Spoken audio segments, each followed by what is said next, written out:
Hello नमस्कार friends, स्वागत है आप सभी का हमारे यूट्यूब चैनल सफलता स्टडी में। देखिए फ्रेंड्स, यहाँ पर आपको एसएससी सीएचएसएल टायर फर्स्ट के एग्ज़ाम की तैयारी कराई जा रही है। देखिए हमारी मोस्ट एक्सपेक्टेड क्वेश्चन की जो सीरीज चल रही है उसी के तहत हमने यहाँ पर 25 मोस्ट एक्सपेक्टेड क्वेश्चन लिए हैं, जो कि हमारी क्लास नंबर 10 है। इससे पहले 9 क्लासेज आ चुकी हैं, उनमें भी आपको मोस्ट एक्सपेक्टेड क्वेश्चन ही कराए गए हैं जिनके एग्ज़ाम में आने की पूरी संभावना रहती है। यदि आपने वे सभी क्लासेज नहीं देखी हैं तो आप चैनल की प्लेलिस्ट में जाकर उन क्लास को ज़रूर देखें। उन सभी क्लास का लिंक आपको वीडियो के डिस्क्रिप्शन में भी दिया गया है। चलिए प्रश्नों की तरफ चलते हैं। देखिए आप इस वीडियो को लाइक कर दें और चैनल को सब्सक्राइब जरूर कर लें। देखिए यहाँ पर पहला प्रश्न लिया गया है कि राष्ट्रीय विज्ञान दिवस कब मनाया जाता है। तो राष्ट्रीय विज्ञान दिवस ये 28 फरवरी को मनाया जाता है।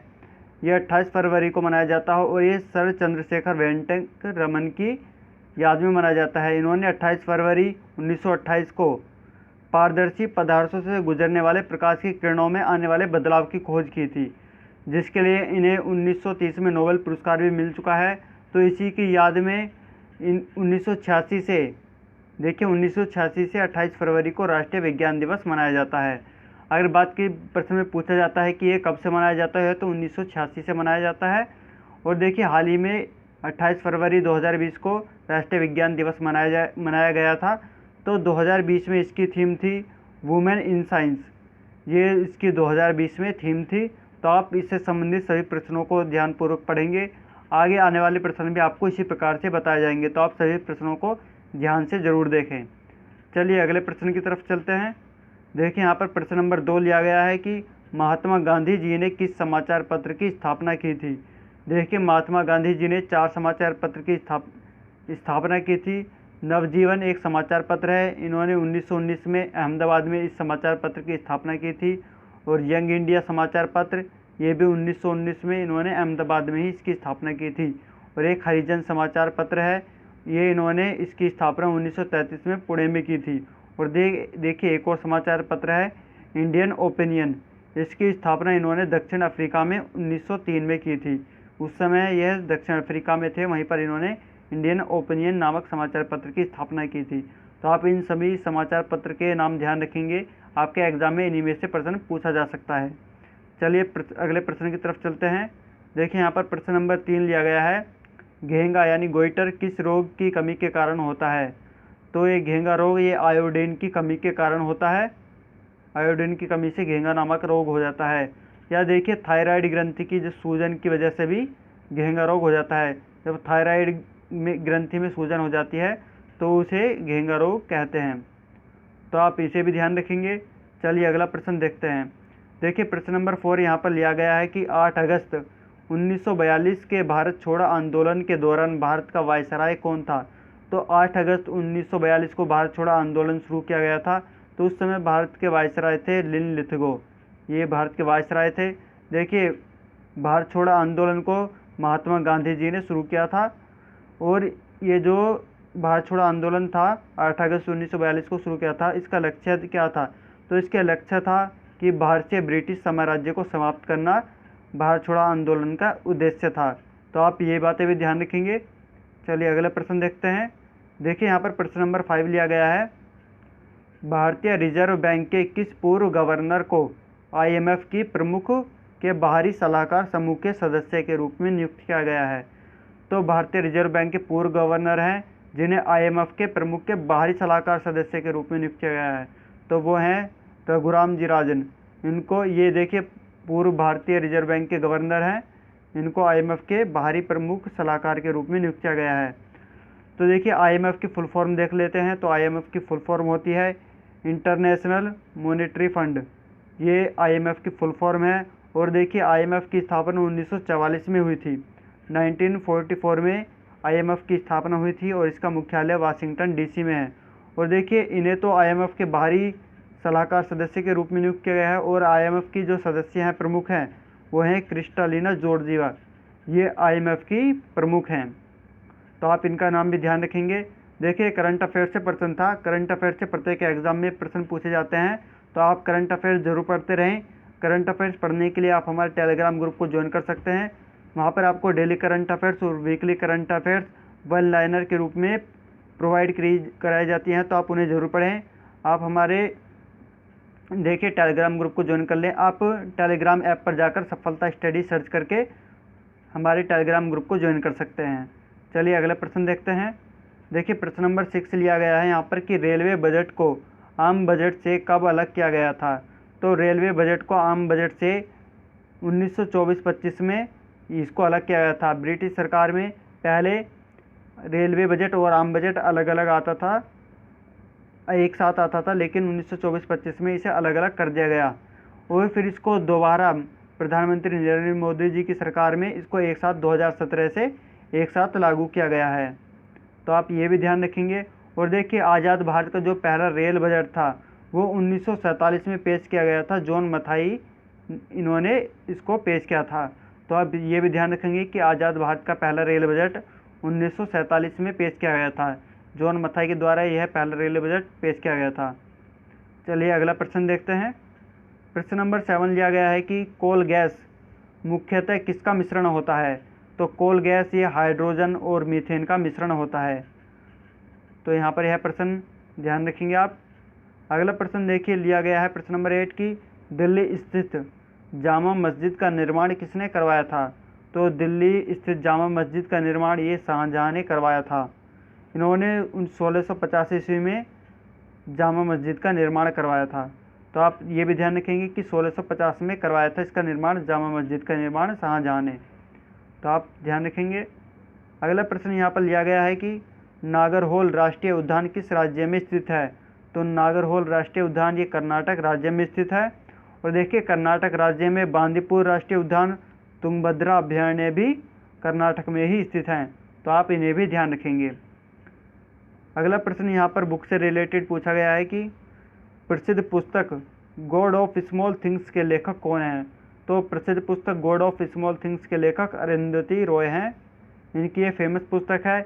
इसके लिए इन्हें 1997 में मैन बुकर पुरस्कार से भी सम्मानित किया जा चुका है। तो काफ़ी फेमस पुस्तक है। और देखिए 2004 में सिडनी शांति पुरस्कार भी इन्हें गॉड ऑफ स्मॉल थिंग्स के लिए अरुंधति रॉय को मिल चुका है। तो ये काफ़ी फेमस पुस्तक है, आप सभी बातें ध्यान रखना है। चलिए अगला प्रश्न देखते हैं। देखिए प्रश्न नंबर 11 लिया गया है कि ब्लैक होल की घटना किस शासक के समय में हुई थी। देखिए ब्लैक होल की जो घटना हुई थी ये 1756 में हुई थी और सिराजुद्दौला के समय में कोलकाता में ब्लैक होल की घटना हुई थी। तो आप सन भी ध्यान रखेंगे कि 1756 में ब्लैक होल की घटना हुई थी। चलिए अगला प्रश्न देखते हैं। अब अगला प्रश्न यहाँ पर लिया गया है कि टोडा जनजाति किस राज्य में पाई जाती है। देखिए जनजाति या त्यौहार से संबंधित भी प्रश्न पूछे जाते हैं, तो आप ऐसे सभी प्रश्नों को पढ़ लें क्योंकि एग्जाम में ऐसे प्रश्न अवश्य पूछे जाते हैं। तो टोडा जनजाति है ये तमिलनाडु में पाई जाती है। तो यहाँ पर तमिलनाडु करेक्ट आंसर है। चलिए अगला प्रश्न देखते हैं। अब देखिए यहाँ पर प्रश्न नंबर 13 लिया गया है कि भारतीय जनता पार्टी भाजपा के नए अध्यक्ष के रूप में किसे नियुक्त किया गया है। तो भाजपा के नए अध्यक्ष के रूप में जगत प्रकाश नड्डा जी को नियुक्त किया गया है। और देखिए भारतीय जनता पार्टी के प्रथम अध्यक्ष देखते हैं। तो प्रथम अध्यक्ष रहे हैं अटल बिहारी वाजपेयी जी, भारतीय जनता पार्टी के प्रथम अध्यक्ष हैं। वर्तमान में जगत प्रकाश नड्डा जी भारतीय जनता पार्टी के अध्यक्ष हैं। तो आप ध्यान रखेंगे, ये भी करंट अफेयर से प्रश्न था। चलिए अगला प्रश्न देख लिया गया है यहाँ पर कि निकट दृष्टि दोष से पीड़ित व्यक्ति को दृष्टि ठीक करने के लिए किस लेंस का इस्तेमाल करना चाहिए। देखिए निकट दृष्टि दोष में जो पीड़ित व्यक्ति होता है उसे निकट की वस्तु तो दिखाई देती है लेकिन दूर की वस्तु नहीं दिखाई देती है, तो उसे दृष्टि ठीक करने के लिए अवतल लेंस की आवश्यकता होती है। तो यहाँ पर अवतल लेंस करेक्ट आंसर है। यदि देखिए बात की जाए कि दूर दृष्टि दोष के निवारण के लिए कौन सा लेंस प्रयुक्त होता है, यानी किसी व्यक्ति को दूर दृष्टि दोष है तो उसे अपनी दृष्टि ठीक करने के लिए किस लेंस का इस्तेमाल करना होगा, तो उसे उत्तल लेंस का इस्तेमाल करना होगा। तो ये सभी बातें आप ध्यान रखेंगे। और दूर दृष्टि दोष में व्यक्ति को दूर की वस्तु तो दिखाई देती है लेकिन इसमें निकट की वस्तु नहीं दिखाई देती है, तो इसलिए उसे उत्तल लेंस प्रयोग करना होगा। चलिए अब अगला प्रश्न देख लेते हैं। प्रश्न नंबर 15 लिया गया है कि डीवीडी की फुल फॉर्म क्या है। तो डीवीडी की फुल फॉर्म यहाँ पर है डिजिटल वीडियो डिस्क या डिजिटल वर्सेटाइल डिस्क। तो आप ध्यान रखेंगे, वीडियो हो सकता है या वर्सेटाइल आपके ऑप्शन में दिया जा सकता है, तो ये दोनों सही है, डिजिटल वीडियो डिस्क या डिजिटल वर्सेटाइल डिस्क। तो आप ध्यान रखेंगे इस प्रश्न को। चलिए देखिए प्रश्न नंबर 16 है, सर्विस टैक्स की उगाही कौन करता है? तो सर्विस टैक्स की उगाही आयकर विभाग करता है। तो यहाँ पर आयकर विभाग करेक्ट आंसर है। देखिए आप साथ के साथ इस वीडियो को लाइक करते रहें और अपने सभी फ्रेंड्स के पास वीडियो को शेयर जरूर करें। चलिए अगले प्रश्न देखते हैं।